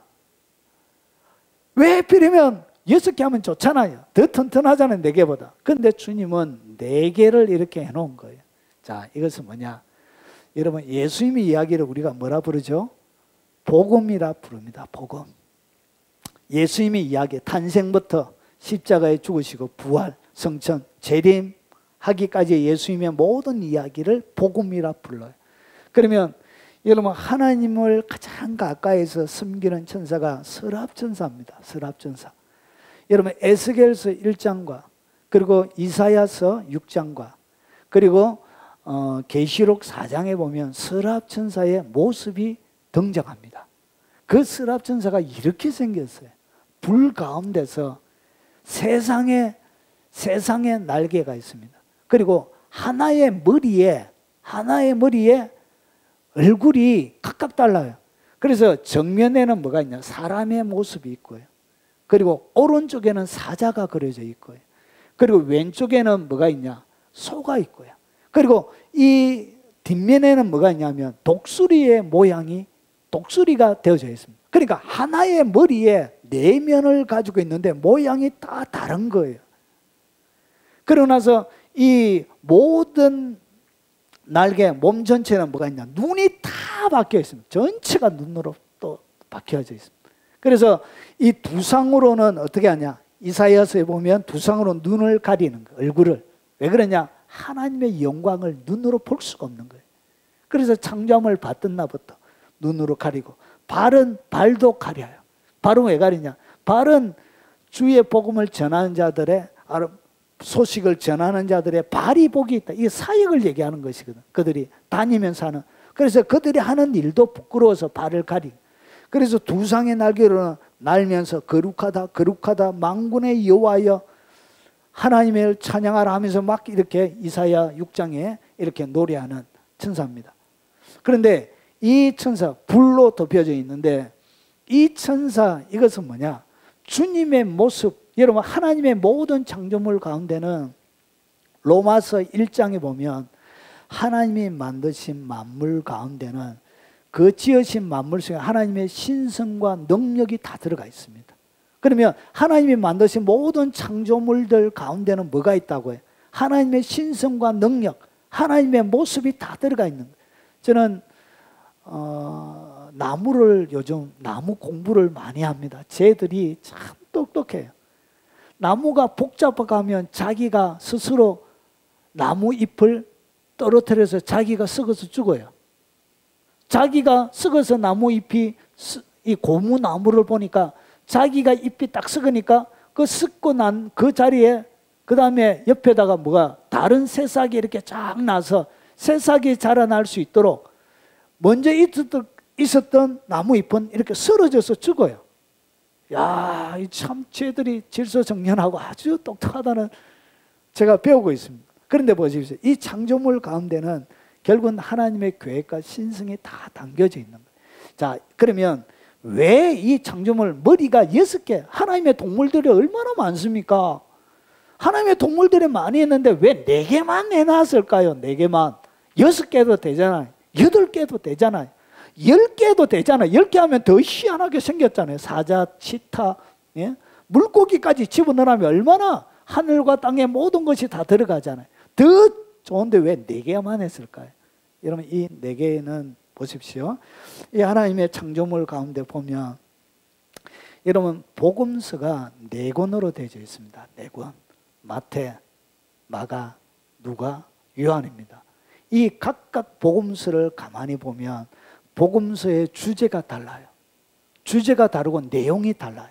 그러면 마태복음을 갖다가 우리가 뭐라 부르냐? 마태복음은 왕으로 이 땅 가운데 오신 예수님을 소개하는 것이 뭐냐? 그게 바로 마태복음. 그래서 마태복음을 갖다가 우리가 뭐라 부르냐? 사자복음이라고 불러요. 그래서 왕의 복음인 거예요. 왕으로 오셨던, 유대인의 왕으로 오셨던 아브라함과 다윗의 자손이. 그래서 그게 보면 왕들의 이름이 쫙 소개가 됩니다. 그래서 이것이 뭐냐? 왕의 복음이에요. 왕의 복음. 그리고 마가복음은 뭐냐? 소는 뭐 하는 것이죠? 섬기는 것이죠. 그래서 마가복음은 이 땅 가운데 소처럼 섬기러 오신 예수님을 소개하는 것이 뭐냐? 그게 바로 마가복음이에요.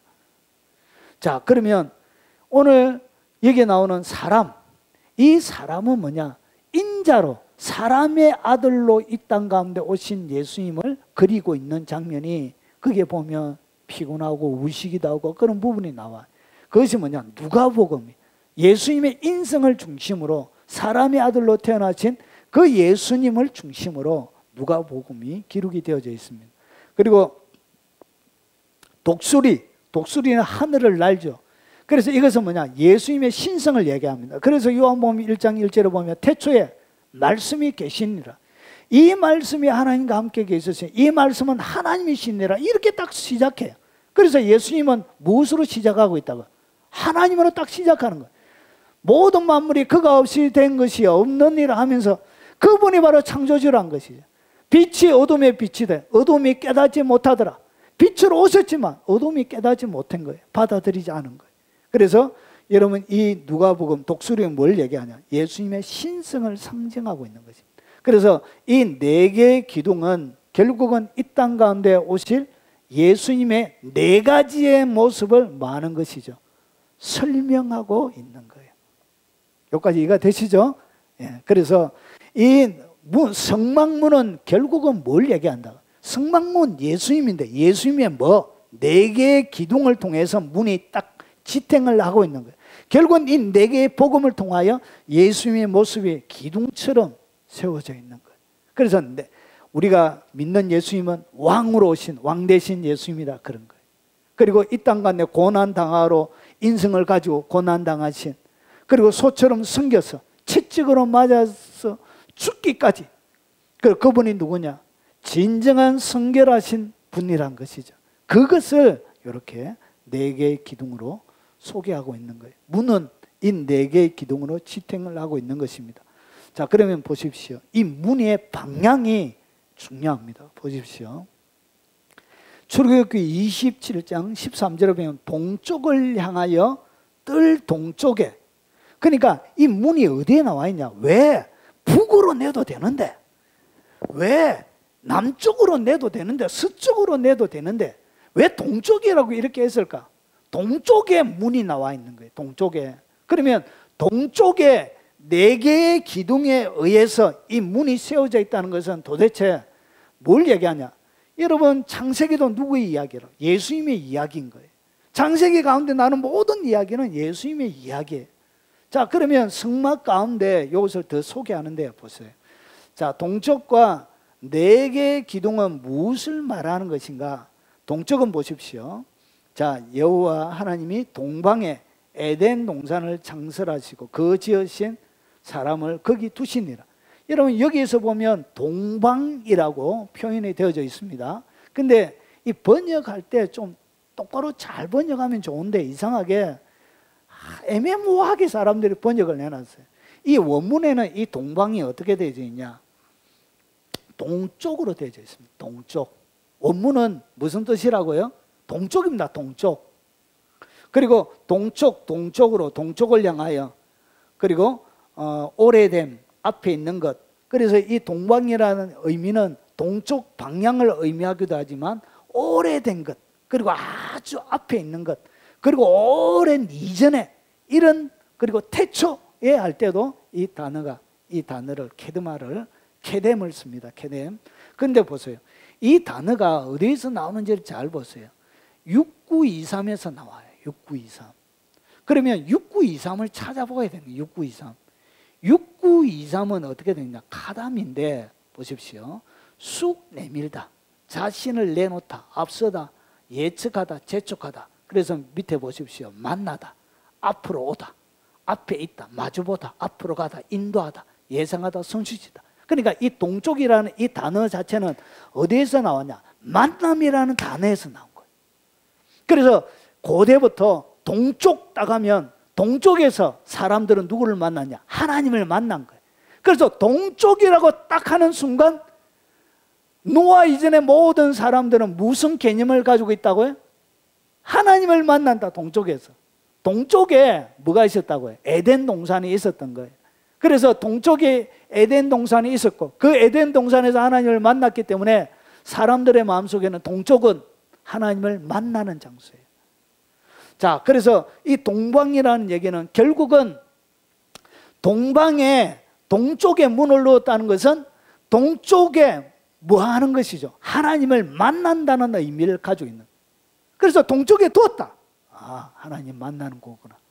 그래서 잃어버렸던, 하나님과 인간 사이에 잃어버렸던 만남을 새롭게 가질 것을 무엇을 통하여?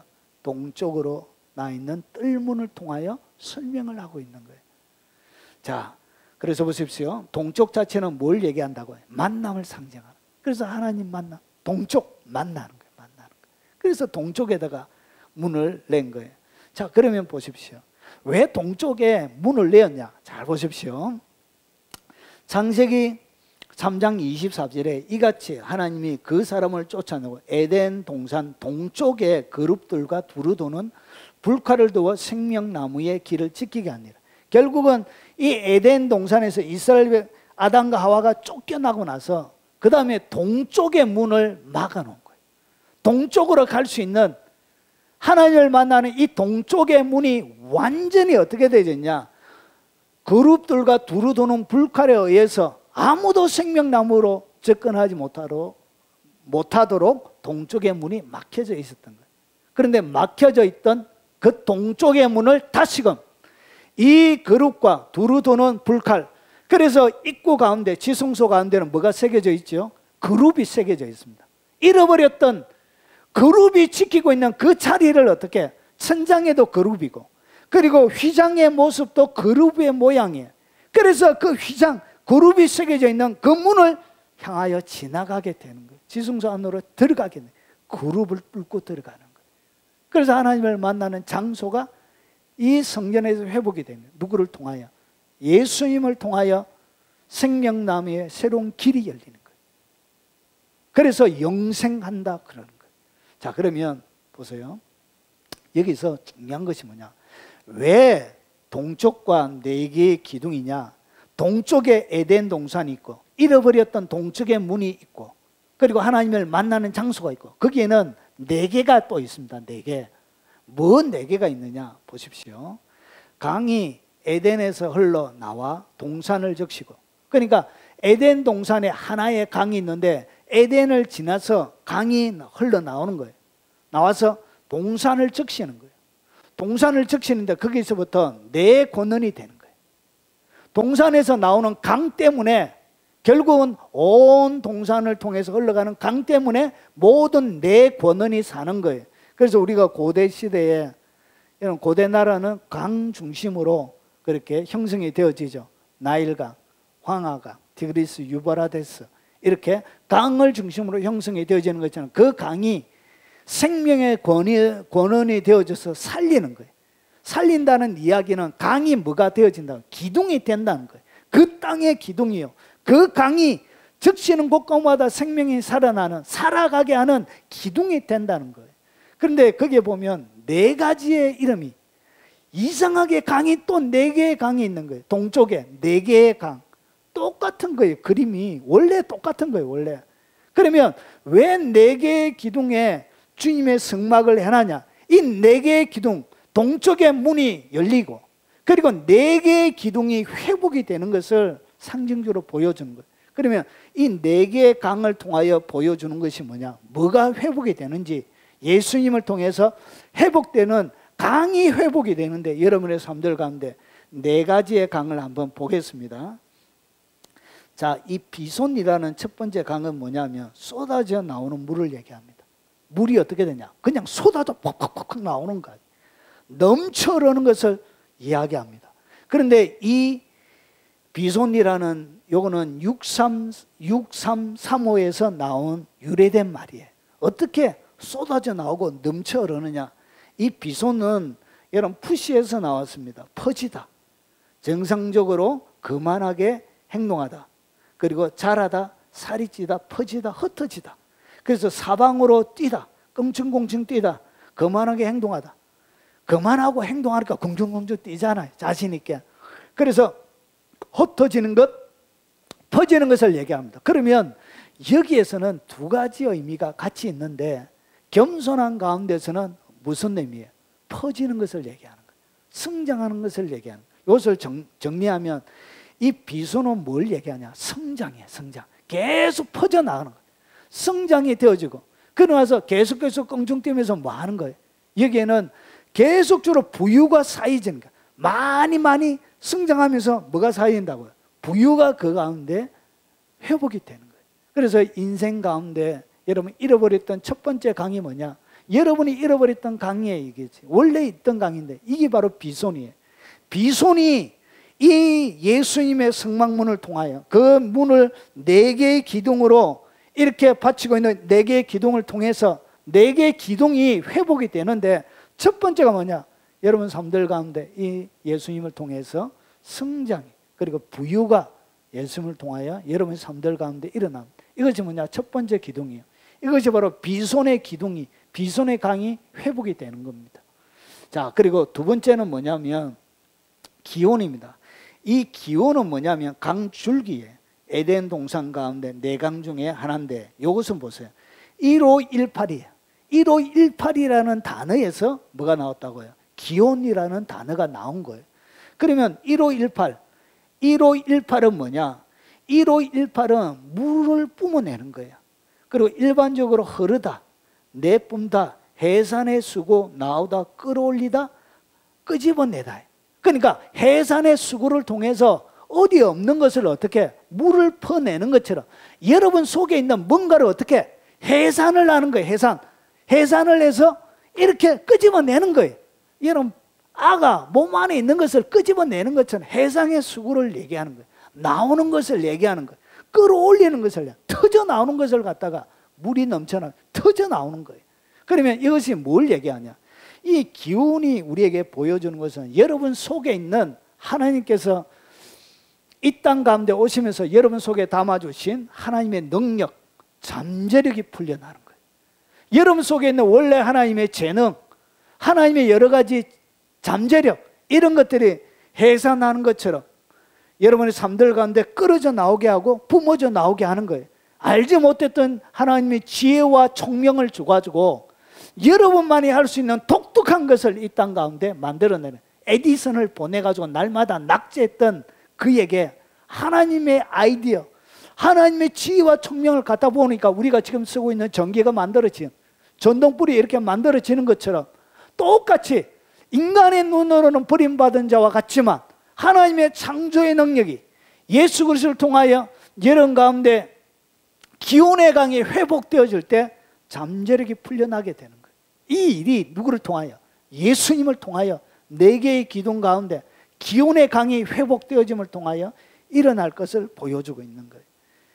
그리고 히데겔, 이 히데겔 세 번째 강의, 히데겔은 뭐냐? 화살이란 거예요. 화살. 그래서 화살이라는 의미를 가진 아람어에서 유래하여 화살처럼 빨리 흐르는 이라는 뜻을 가지고 있습니다. 그래서 화살처럼, 이것은 뭐냐? 히데겔은 외국어에서 유래했던 말이에요. 외국어에서. 아람어. 빠름, 급류를 의미하는데 화살이라는 의미를 가진 아람어에서 유래한 거예요. 여기서 이야기하는 외국어가 아람어를 얘기합니다. 그래서 어떻게 하냐? 화살처럼 빨리 흐르다는 뜻을 가지고 있습니다. 결국은 보십시오. 그가 뭐하죠? 찔리죠. 화살처럼 찔리는 거예요. 급속하게 여러분 못이 들어가는 것처럼, 창이 들어가는 것처럼. 그래서 주님 앞에 들어가는 모든 것들은 급속하게 들어가요. 채찍질도 서서히 가는 것이 아니라 채찍들도 세게, 여러분 머리에 들어가는 것도 세게, 여러분 손에 못을 박는 것도, 다리에 못을 박는 것도, 창자고 찔리는 것도, 모든 것들은 급속하게 이루어져요. 예수님의 몸에 가해지는 것은. 그래서 그가 뭐하냐? 찔리는 거예요. 그래서 그가 찔림은 우리의 허물 때문이요, 그가 상함은 우리의 죄악 때문이라. 징계를 받음으로 우리가 평화를 누리고 그가 채찍에 맞음으로 우리는 나음을 받았도다. 결국은 평화와 나음. 그래서 히데겔, 이 화살이 의미하는, 빠르게 흐르는 화살은 우리의 삶들 가운데 평화와 치유를 얘기합니다. 그래서 예수 믿으면 뭐가 일어나죠? 기적적인 몸의 진리병이 일어납니다. 저는 중학교 3학년 때까지 365일, 저희 친척도 이 설교를 듣습니다. 저희 형제들도 듣고. 그래서 365일 중3 때까지 기침을 달고 살았습니다. 그래서 중3 때 학교 가서 기침을 하면, 이렇게 기침하면 이 피가 나와요. 피가 손에. 기침 365일 늘 기침을 달고 사니까. 그래서 많이 할 때는 피가 이렇게 막 쏟아져요. 근데 예수 믿고 나서 이것이 온데간데 없이, 언제 사라졌는지 모르겠지만 기침하는 것이 예전과는 비교할 수 없을 정도로 사라졌어요. 그리고 제가 개척하고 나서 기침을 세게 해본 적이 없어요. 이해가 되십니까? 뭐가 일어난다고요? 기적적인 치유들이 삶들 가운데. 저도 귀가 늘 이렇게 피가 많이 나고 그러면 찬양을 막 하다가 보니까 찬양 중에 귀가 고침받은 거예요. 더 이상 뭐가 나지 않는다. 귀에 피도 나지 않고 기적들이. 그래서 뭐가 일어나냐? 히데겔이 풀려나는. 이 히데겔은 여러분의 삶들 가운데 평화와 치유를 상징합니다. 그래서 이 평화와 치유의 강물이 흐르기 시작합니다. 그게 뭐냐? 히데겔 강물. 그 마지막 유브라데. 이 유브라데는 뭐냐? 솟아 나오다는 그런 뜻을 가지고 있습니다. 돌진하다, 근동의 한강 유브라데를 상징합니다. 근데 잘 보세요. 이 유브라데는 6509를 보라. 6509를 보라. 그러면 6509를 봐야 되겠죠? 자, 6509를 보면 6509예요. 이것은 뭐냐? 파라에서 나온 거예요. 뭐 하는 것이죠? 열매를 맺다는 거예요. 결국 유보라데는 삶들 가운데 뭘 맺는 거예요? 열매를 맺는 거예요. 열매. 결국은 열매를 맺다, 문자적으로 또는 상징적으로는 열매를 맺다, 결실하다, 그런 뜻을 가지고 있습니다. 결실이 풍부하다, 자라다, 증산하다. 열매를 맺다, 열매가 많다, 갈라지게 하다, 그런 뜻을 가지고 있습니다. 여러분, 그래서 이 유보라데가 4개의 강들 가운데 한 강인데, 이것은 뭐냐? 여러분의 삶들 가운데 열매, 풍부, 영향력, 열매가 많아지니까 뭐가 많아져요? 부자가 되면 사람들이 굽신굽신하죠. 영향력이 늘어난 거예요. 그래서 엘빈 토플러가 얘기하는 3대 권력이 있잖아요. 권력은 3가지로 이동하는 거예요. 하나는 지식, 하나는 군사력, 그리고 하나는 부. 요 3가지를 통하여 역사 가운데는 권력이 이동하는 거예요. 그의 권력 이동이라는 책에 보면 3가지가 권력을 이동하는 핵심 키예요. 지식이 있어야 돼. 군사력, 힘이 있어야 돼. 힘이 있는 대로 권력은 이동하게 돼. 누가 부자냐에 따라, 부를 얼마나 많이 가지고 있느냐에 따라 권력은 이동하는 거예요. 그래서 뭐가 일어나냐? 부를 통해서 여러분의 권력을 얻게, 영향력을 행사하게 된. 결국은 동쪽을 통해서 내 기둥은 4가지의 강이 잃어버렸던 동쪽의 문이 열리고 4개의 강이 회복될 것을, 누구를 통하여? 예수님을 통하여 회복될 것을 이것을 통하여 보여주고 있는 거예요. 자, 동쪽의 유일한 물입니다. 다른 이로서는 구원을 얻을 수 없어요. 천하 사람 중에 구원을 얻을 만한 다른 이름을 우리에게 주신 일이 없음이니라.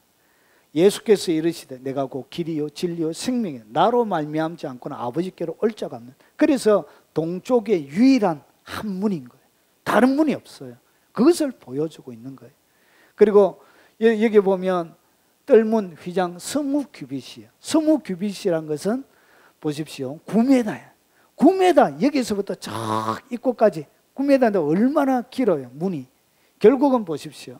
누구든지 내가 문이니, 예수님이 자기 스스로, 예수님 스스로 뭐라고 표현하냐? 문이라고 표현하는 거예요. 이 성막의 문을 얘기하는 거예요. 예수님이 자신 스스로 내가 문이니 누구든지 나로 말미암아 들어가면 구원을 받고. 그래서 누구든지, 여기는 제한이 없는 거예요. 누구든지 예수님을 믿을 수 있는 거예요. 그래서 뭐예요? 9m의 넓은 물인 거예요. 여기는 자격 조건이 필요 없어요. 구원을 받고 들어가며 나오며 꼴을 얻으리라. 누구든지 주의 이름을 부르는 자는 구원을 받으리라.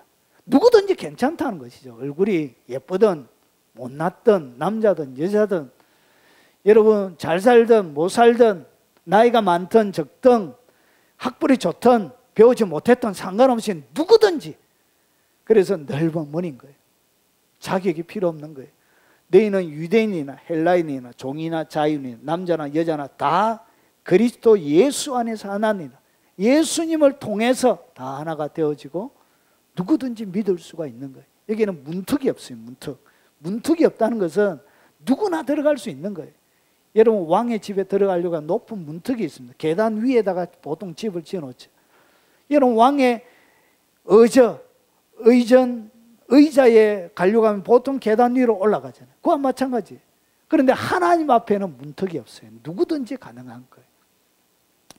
하나님은 모든 사람이 구원을 받으며 진리를 아는데 이르기를 원하셨느니라. 그가 모든 사람을 위하여 자기를 대속물로 주셨으니 기약이 이르러 주신 증거니라. 그래서 모든 사람이 구원받도록 하기 위해서 20규빗의 넓은 문을 통해서 설명해 주고 있는 것입니다. 그래서 예수님은 누구나 믿을 수 있는 거예요. 그것을 설명하는 거예요. 누구든지 모든 사람. 이는 내가 문이니 누구든지 나로 말미암아 들어가면 구원을 받고 또는 들어가며 나오며 꼴을 얻게 되어져요. 이 문에서 들어오고 나오면서 꼴을 먹는 문인 거예요.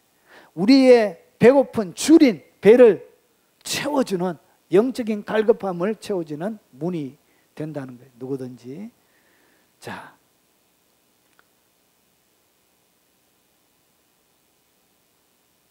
자, 문에 대해서 이제 정리를 하겠습니다. 성막문에 설명하는 것은 결국은 문은 예수님의 쪼개짐을 통해서 만들어지는 거예요.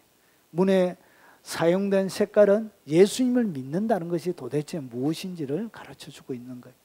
네 기둥은 예수님의 네 가지의 사역, 마태, 마가, 누가, 요한 설명해 주고 있는 거예요. 동쪽의 네 개의 기둥은 무엇을 얘기하는 거예요? 에덴의 회복을 시킬 것을 예수님을 통해 보여주는 거예요.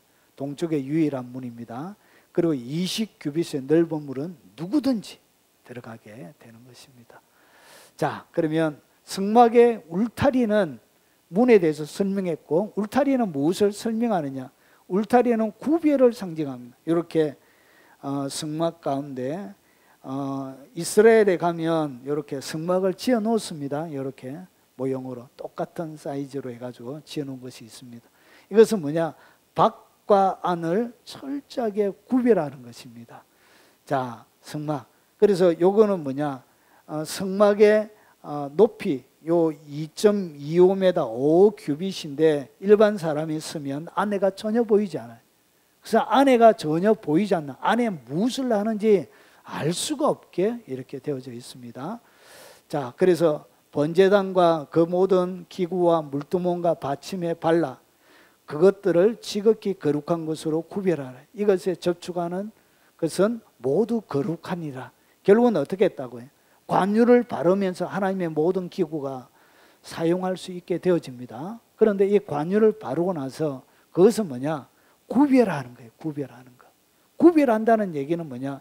이것에 접촉하는 모두 거룩하리라. 결국은 이 울타리가 보여주는 것이 뭐냐?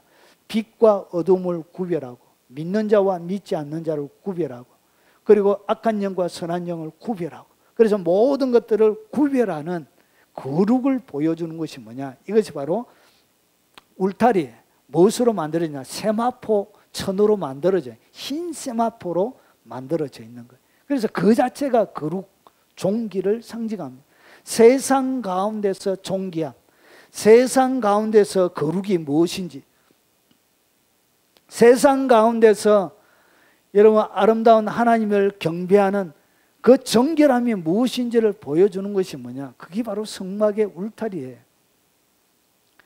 너희는 나에게 거룩할지어다. 이는 나 여호와가 거룩하고 내가 또 너희 나의 소유로 삼으려고 너희를 만민 중에서 구별하였습니다. 하나님의 소유를 삼기 위하여 우리를 어떻게 했다고요? 만민 중에 구별한 거예요. 그러니까 하나님의 소유가 되어졌다. 예수님을 믿었다. 성막문을 통하여 안으로 들어갔다는 것은 하나님의 소유가 됐다는 것을 얘기하는 것이고요. 그리고 이것은 뭐냐?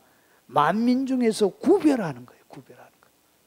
만민과 이방인과 하나님의 백성들을 구별하는 구별의 의미가 이 울타리 가운데 있는 것입니다. 너희는 짐승이 정하고 부정한가, 새가 정하고 부정함을 구별하고, 먹는 것도 구별해야 돼요. 먹을 수 있는 음식, 먹을 수 없는 음식. 그래서 미꾸라지, 장어 이런 것들은 성경 가운데는 비늘이 없고, 그리고 동물 가운데 대sek임질을 하지 않고 족발이 갈라지지 않는 동물은 먹지 못해요. 이렇게 먹는 것까지 철저하게 하나님은 구별하고 있는 것입니다. 그래서 이 구별 자체가 뭐냐? 거룩을 상징하고 있는 것입니다. 울타리가 보여주는 거예요. 그리고 울타리에는 뭘 보여주냐? 소유예요. 하나님의 소유가 됐다는 것. 그래서 나의 소유로 삼으려고 너희를 만민 중에서 구별했다. 구별했다는 것 자체가 하나님의 소유가 되었다는 것이죠. 그래서 너희는 나에게 거룩할지어다 이렇게 얘기하고 있는 것입니다. 너희는 택하신 족속이요, 너희는 그리고 왕과 같은 제사장들을 거룩한 나라요 그의 소유가 된 백성이니, 그것을 보여주는 것이 뭐냐? 다르다는 것이죠. 세상 가운데서 하나님의 택하신 족속이란 것이죠. 그것이 이 울타리가 보여준 왕과 같은 제사장이요 거룩한 나라요 그의 소유된 백성이라고 딱 구별하고 있는 거예요. 하나님의 소유가 되었다는 것이죠. 그래서 어두운 가운데 불려내어 그의 기이한 빛에 들어가게 하신 이의 아름다운 덕을 선전하게 하려 하심이니라. 강한 자가 무장을 하고 자기 집을 지킬 때는 그 소유가 안전하되, 이 악한 영들이 어떻게 했냐? 경관진을 형성하고 죄 짓는 사람들을 철저하게 자기의 집을 견고하게 지키고 있습니다. 그 얘기입니다. 자기 집을 지킬 때는 소유가 안전하다. 그래서 하나님께서 우리를 자신의 무엇으로 삼아서, 자신의 소유로 삼아서 우리를 안전하게 지키고 있다는 것을 무엇을 통하여? 이 울타리를 통하여 보여주고 있는 거예요. 그래서 하나님이 울타리를 딱 치시는 거예요. 그래서 보세요. 하나님이 이 울타리를 치었다는 것은 안보와 보호를 얘기합니다. 강한 자가 무장을 하고 자기 집을 지킬 때는 그 소유가 뭐하죠? 안전하죠. 안전이라는 것은 보호하고 있다는 거예요. 그리고 넘어지는 담과 흔들리는 울타리. 그러니까 이 울타리가 보여주는 것이냐? 이 울타리가 어떤 사람의 삶이 무너지는 것을 성경은 이렇게 표현합니다. 흔들리는 울타리. 울타리가 흔들리면 무너지는 거예요. 울타리가 성벽이 무너지면 적군의 정복을 당하는 것과 같은 것이죠. 그래서 무너지는 것을 갖다가 흔들리는 울타리라 그런 거예요. 그러면 울타리가 견고하다는 이야기는 안전과 보호를 얘기하는 거예요. 자, 이제 내가 내 포도원에 어떻게 행할지 너에게 이르리라. 내가 울타리를 걷어 먹힘을 당하게 하며 그 담을 헐어 짓밟히게 할 것이니. 여러분, 이사야는 범죄한 이스라엘이 망할 것을 보여주는데 그 망하는 것을 설명하는데 어떻게 설명하냐? 울타리를 걷는 거예요. 울타리를 걷어서 어떻게 하냐? 울타리를 걷어버리니까 먹힘을 당하는 거예요. 마치 포도원이 되어지는 것처럼 이스라엘 가운데서 하나님 울타리를 딱 제거해버리는 거예요. 제거해버리면 먹힘을 당하는 거예요. 담을 딱 흘어버리는 거예요. 그러면 짓밟히게 되는 거예요. 그래서 이 울타리는 안전과 보호를 상징합니다. 그리고 내가 심는 날에 울타리를 두르고, 그러니까 그것을 뭔가를 지키기 위하여서는 사람들이 뭘 하냐? 울타리를 딱 치는 거예요. 울타리를 치는데 아침에 내 씨가 잘 발육하도록 하였으나 근심과 심한 슬픔의 날에 농작물이 없어지라. 울타리를 쳐도 하나님께서 진노하신다는, 죄 지은 백성들은 이렇게 한다는 것을 보여주고 있는 것입니다. 결국은 이 울타리는 뭘 얘기하냐? 안전과 보호를 상징하고 있습니다.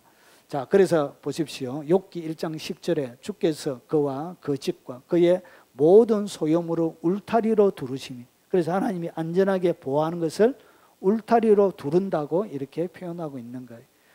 비록 스가랴 9장 9절을 보면 우리가 비록 노예가 되었으나 우리 하나님은 우리를 그 종살이하는 중에 내버려 두지 아니하시고 바사 왕들 앞에서 우리가 불쌍히 여김을 잊고, 보세요. 노예가 되었지만 버려두지도 아니하시고 불쌍히 여기고, 그리고 또 소생하여 우리 하나님의 성전을 세우게 하시며 그 무너진 것을 수리하게 하시며 유다와 예루살렘에 우리에게 울타리를 주셨나이다. 하나님이 많은 것, 노예가 되어졌지만 노예에서 해방시켜서 하나님께서 그들을 버려두지 아니한 것을 울타리로 표현하고, 불쌍히 여기는 것을 울타리로 표현하고, 그들을 다시금 소생시키는 것을 갖다가 무엇으로? 울타리로 표현한 거예요. 그래서 이 울타리는 여러분을 불쌍히 여기는 하나님의 표현이요. 그리고 여러분을 돌보시고, 그리고 여러분을 소생시키고 버리지 아니하시는 모습이란 것이죠. 마지막입니다. 여호와의 분깃은 이제 끝났구나. 이렇게 여러분 안도의 한심을 내시죠. 야, 진짜 더럽게 설교 오래 한다. 막 이렇게 생각하죠. 여러분, 제가 이렇게 하지만 만드는 것은 얼마나 시간이 오래 걸리는지 아시겠죠? 이틀 동안 제가 눈이 빠지라고 만드는 것입니다. 자, 보십시오. 여호와의 분깃은 자기 백성이라. 하나님의 분깃이 누구냐? 자기 백성이 하나님의 분깃인데 야곱은 그가 택하신 기업이로다. 그래서 자기가 택하신 백성, 택하신 기업, 자기 백성, 이것이 분깃인데 이 분깃을 보호하기 위하여 늘 울타리를 치는 거예요. 울타리 치서 어떻게 하냐? 여호와께서 그를 황무지에서 짐승이 울부짖는 광야에서 하나님이 만나시는 거예요. 그래서 이 성막 가운데 이 신명기는 모세가 40세, 20세 이상의 첫 세대는 죽고 다음 세대, 두 번째 세대에게 마지막 남기는 설교예요. 그래서 이 광야 가운데서 성막 가운데 하나님이 만나신 거예요. 그들을. 그리고 하나님께서 그들을 호위하고 그리고 보호하고 자기의 눈동자같이 지켰던 모습을 이 울타리를 쳐놓고 하나님이 이스라엘 백성들에게 보여주시고 가르쳐 주는 거예요. 그래서 그들이 울타리 보면 뭘 생각했다고? 아, 하나님의 보호, 하나님의 호의, 그리고 하나님이 만나주시고 눈동자처럼 지키는 것, 그리고 하나님이 버려두지 않고 불쌍히 여기고 소생시키는 것을 그들은 느끼는 거예요. 마치 우리가 대한민국의 집신을 바라보면, 지게를 바라보면 지게에서 떠오르는 뭔가 있는 것처럼 울타리를 바라보는 이스라엘 백성들은 이렇게 느낀 거예요.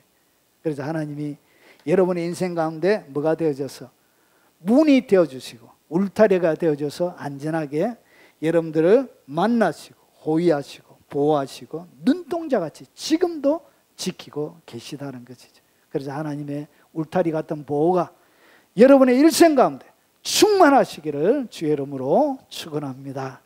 예. 우리 마지막 찬양하고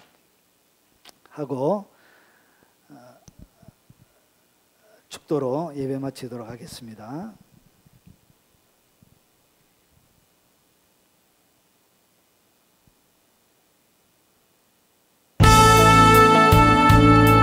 나의 안에 거하라 내 하나님이 고도 환난 가운데 너를 지키는 자라. 두려워하지 말라 내가 늘 도와주리. 놀라지 말라 내 손 잡아주리라. 내가 너를 지명하여 불렀나니 너는 내 것이라. 내 것이라 너의 하나님이라. 내가 너를 고대롭고 존귀하게 여기노라. 너를 사랑하는 내 여호와라. 나의 안에 거하라 내 하나님이 모든 환난 가운데 너를 지키는 자라. 두려워하지 말라 내가 널 도와주리. 놀라지 말라 내 손 잡아주리라. 내가 너를 지명하여 불렀나니 너는 내 것이라. 내 것이라 너의 하나님이라. 내가 너를 고대롭고 존귀하게 여기노라. 너를 사랑하는 내 여호와라.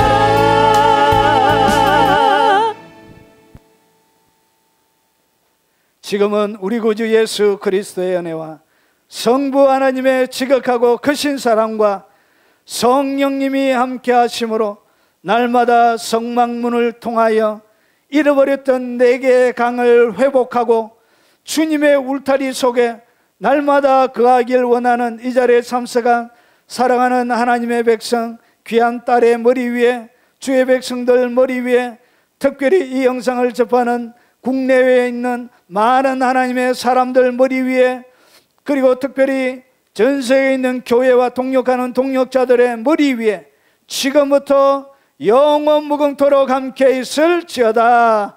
아멘.